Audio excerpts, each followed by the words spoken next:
And all this scuttlebutt you hear about Russia and the Ukraine, look, the big boogeyman in this is the United States of America, because they've been getting into Ukraine, making them a puppet state so that the U.S. can put nuclear facilities on the border of Russia and bring in all their technology and a lot of other stuff too that shouldn't be there, like, pornography and child trafficking and all kinds of bad things like that.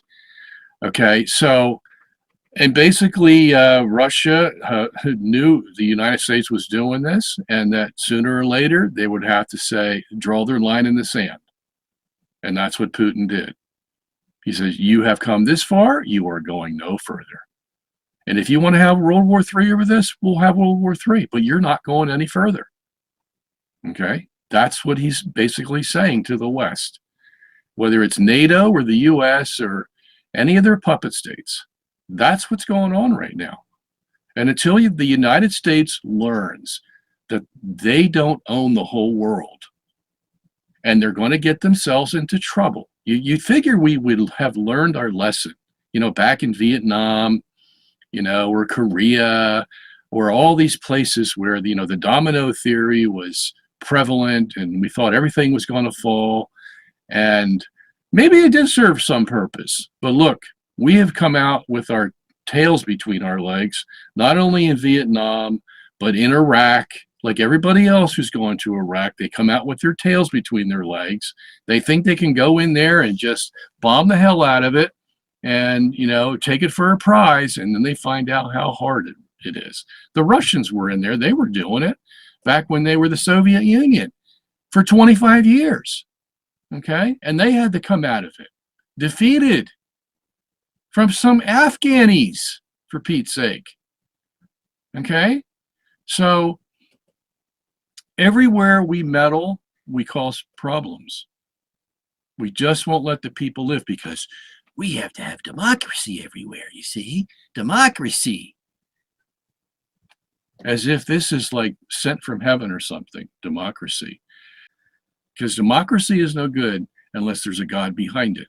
And today in the United States, there is no God behind the democracy. It's a free-for-all. Okay? So these are the problems that the U.S. has and will continue to have. And when you're going to go knocking on the door of the big bear in Russia and say, yeah, we want to take over your land too.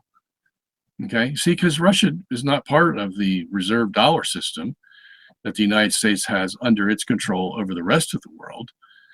And Russia says, and it's not going to be either. Okay. So the line has been drawn in the sand, and the U.S. is going to be smart if it just walks away and says, okay, we know what our limits are. But the war hawks in the U.S. might not let that happen. You see, they want to go beat up everybody and take over their land. And that's what's going on right now. But in the news media, which is owned by basically the government, those in the government, yeah, they tell them what to do. You think it's free press anymore? Don't kid yourself. Okay? They're all telling the press, make Russia look like the big bad wolf. Okay? And that's all you hear in the media today. Have you ever seen such an avalanche against one country as you have seen against Russia in the past few weeks? No. Okay, so that's what's going on.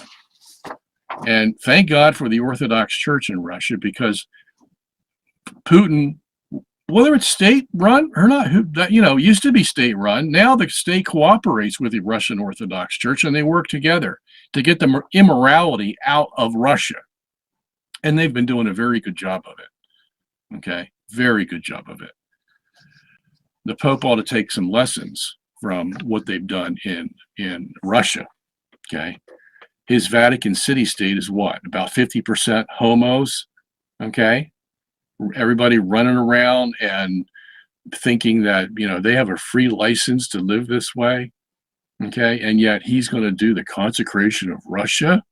Please, This is just theater. It's all it is. It's all theater.